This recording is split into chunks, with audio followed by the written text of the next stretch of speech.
listening to the Rainmaking Podcast, hosted by high-stakes headhunter, author, and professional speaker, Scott Love. This is the Rainmaking Podcast, and my name is Scott Love. Thanks for joining me on the show, and thank you for making this a top-ranked show on business development. We've got over 140 episodes. That means there's over 70 hours of free content on business development. And in today's episode, you are in for a real treat. Our guest is Jim Ries. He's the Director of Business Development for Offit Kurman, a national law firm. And I've known Jim for several years, and he's the real deal when it comes to business development and marketing. And our topic title for today is how to attract new clients. Now, there's some real nuggets in here. Make sure you listen to it at least twice. Also, connect with Jim on the show notes. You'll be able to find that wherever you listen to the show. Go there because I'll put all of his information on how you can connect with him, even a link to his email that he sends out, which has really good content. You've got to check that out. As always, this show is sponsored by Leopard Solutions, Legal Intelligence suite of products, Firmscape, and Leopard BI.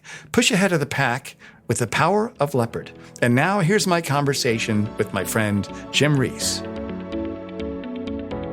Hey, this is Scott Love with the Rainmaking Podcast. Our special guest today is Jim Ries, and our topic title is How to Attract New Clients. Jim, thanks for joining me on the show today.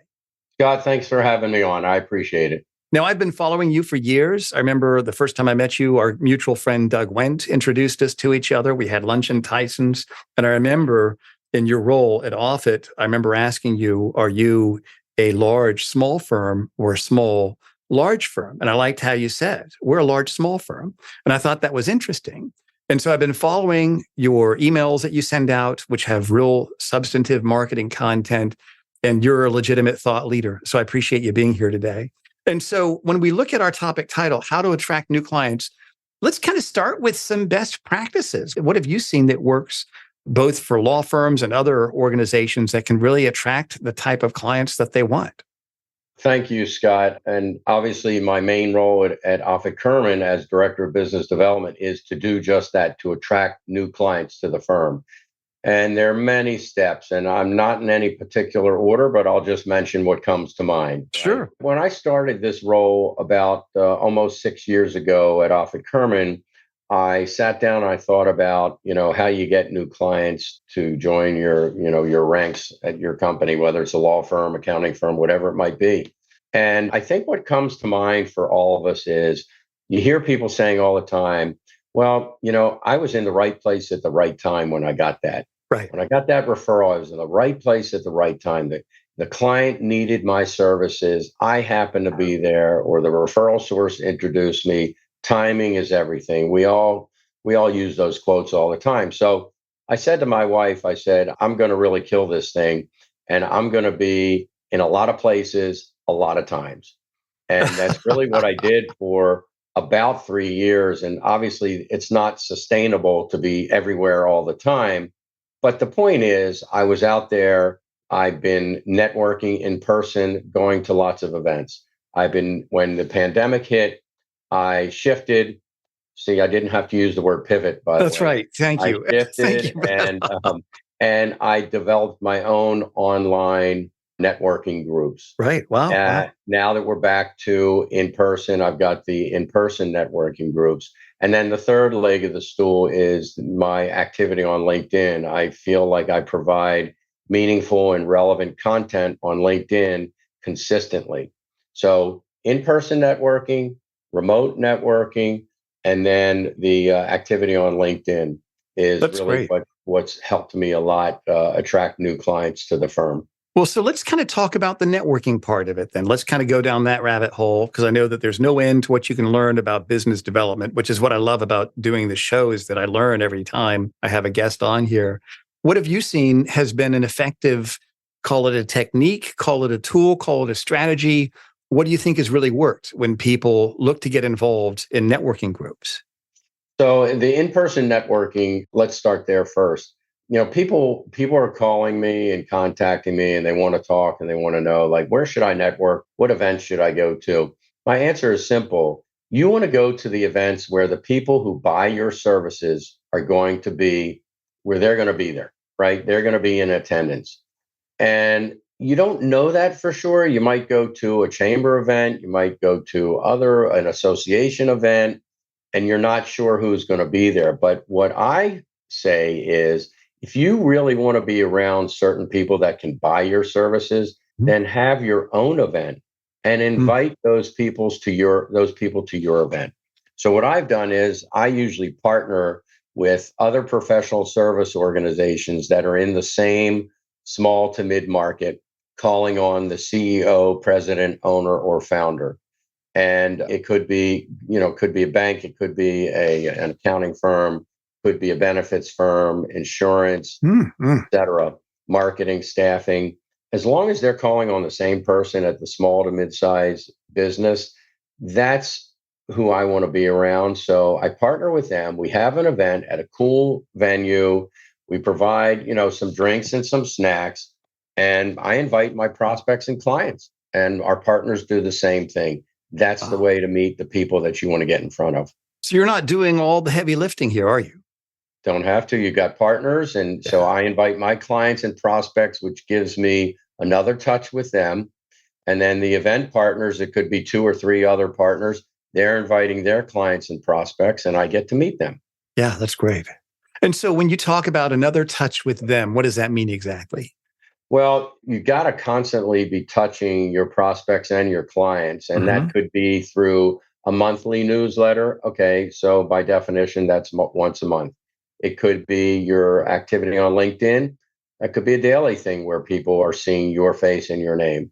It could be showing up or actually hosting a networking event, or it could be a remote networking event that you're participating in. Those are all touches. Plus, we've all learned that it's always a good thing to recognize the people that when they've won awards, or they won a big contract, or you see they've got a new client. So anytime you can drip on your clients and prospects is a good thing.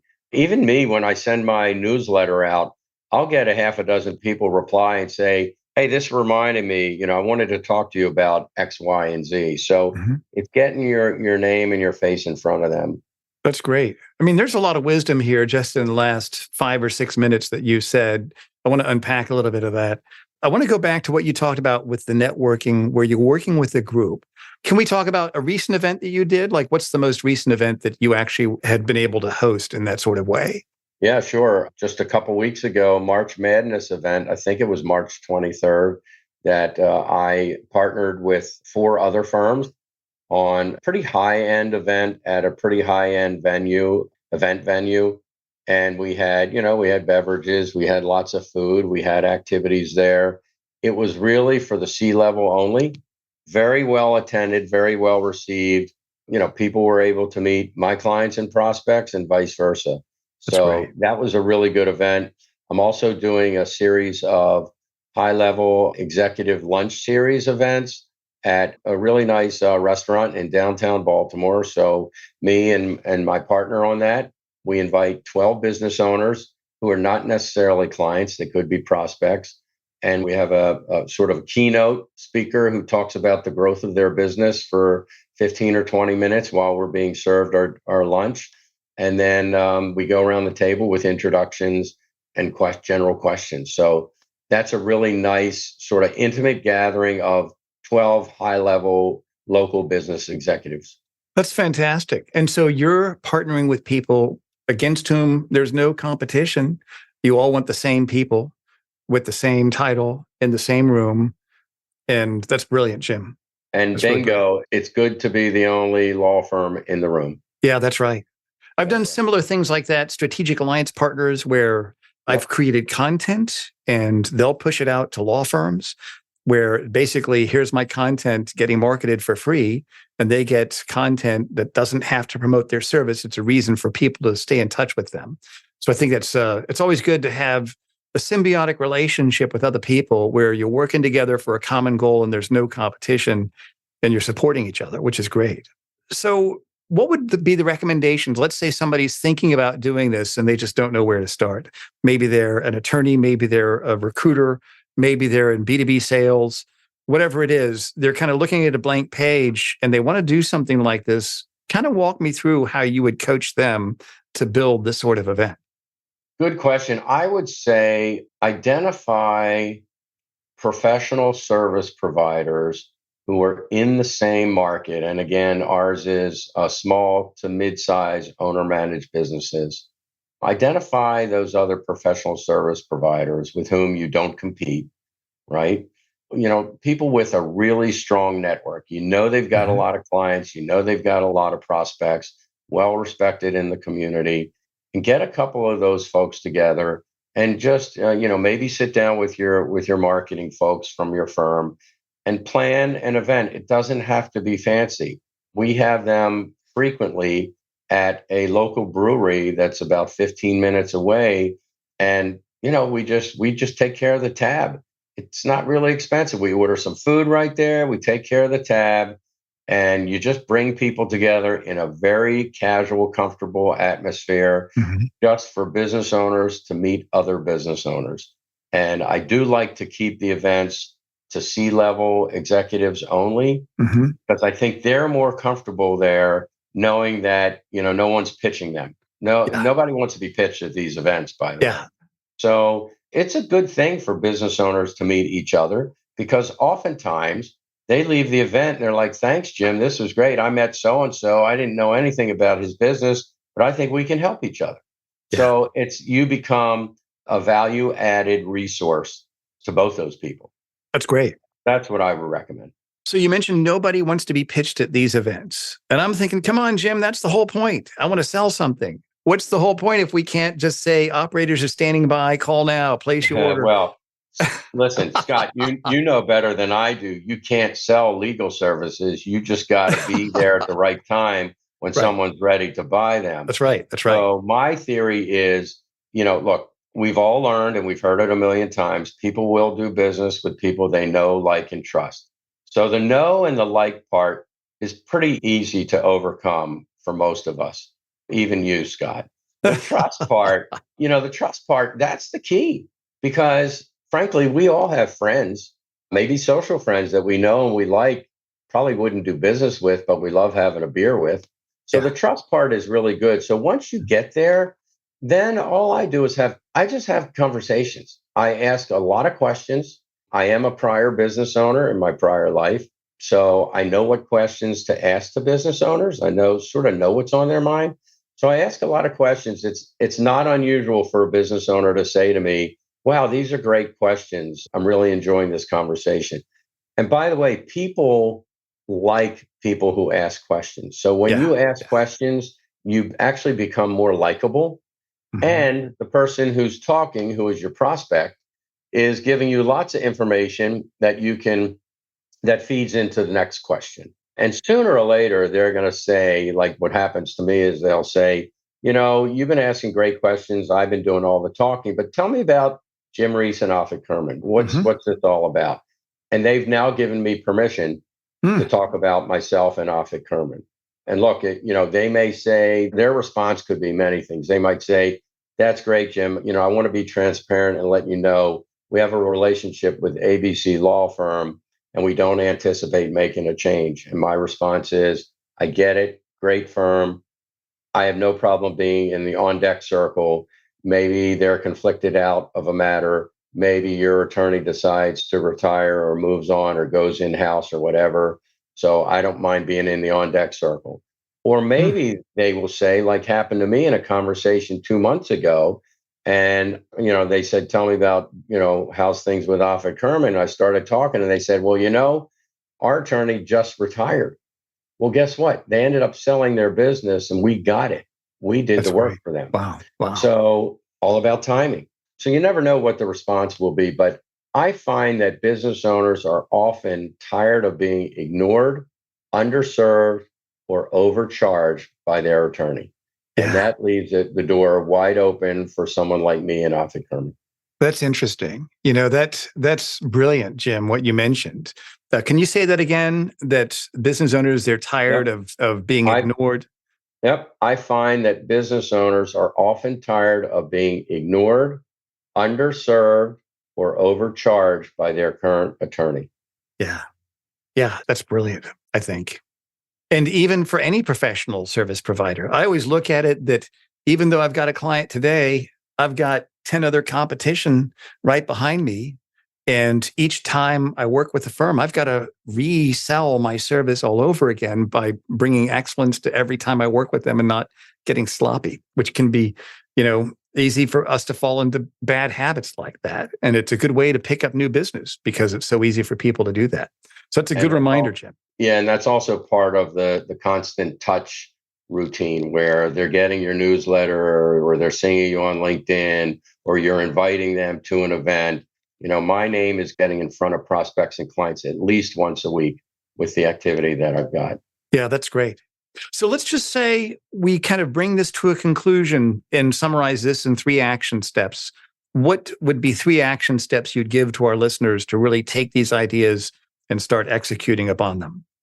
Okay, so let's break it down to the 3 different activities that I spend a lot of time on. Let's take the in-person networking. Mm-hmm. As I mentioned before, I would find other professional service providers that are in the same market as you and that are calling on the same decision maker at that business and put together a very casual, low-cost networking event for C-level executives only, and invite all the partners, invite their clients and their prospects to a brewery, and you cover, the open bar. It's just beer or maybe flavored waters or something, and you throw a little food there, a couple of pizzas or something, and basically you just, let people meet other people and have conversations at a high level. That's great. So that's step 1. Step 2, I would say, is, because we're in a hybrid world, and I see it as being this way maybe forever, don't overlook remote networking. And so you can facilitate a remote networking group, maybe bring in a speaker, make it short, make it 45 minutes, maybe an hour maximum for a remote networking group. You can populate that group again with clients, prospects, invite your referrals if you'd like, and just have somebody who's available to deliver some kind of expertise that's relevant and meaningful. And that's an easy way to at least get started on that. If people haven't done a live event, do it virtual first.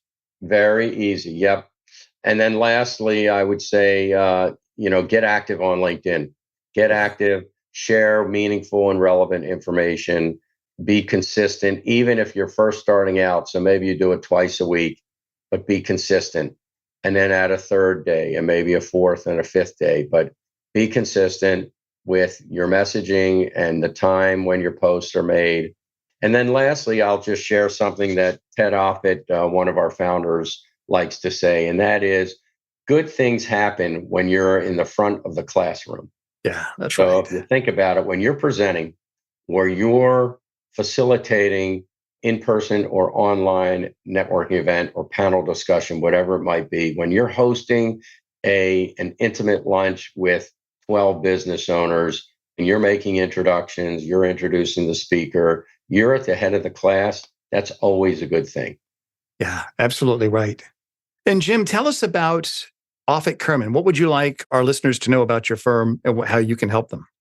Yeah, thanks, Scott. I appreciate that. So Offit Kurman is a growing full-service law firm with about 30 different practice areas of law, around 270 attorneys in offices from New York to South Carolina and now in LA. So we're now on the West Coast. What makes Offit Kurman different is that we are very entrepreneurial from the bottom to the top. We run our firm like a commercial business, just like our clients do. We have professional managers sprinkled throughout our management structure, including our CEO and our COO, who are not attorneys. And we just understand about our business owners that they're entrepreneurs as well. We feel like we are. We are fast growing, looking for opportunities for growth throughout the country now, looking for law firms to affiliate with so that, gives us a platform for growth. So we act like a smaller firm because we've got regional presence. And what I like to say about my role as Director of Business Development, I will connect you and your clients to the right attorney at our firm So my call sign is, I'd like to be your legal concierge. That's great. That's what I do.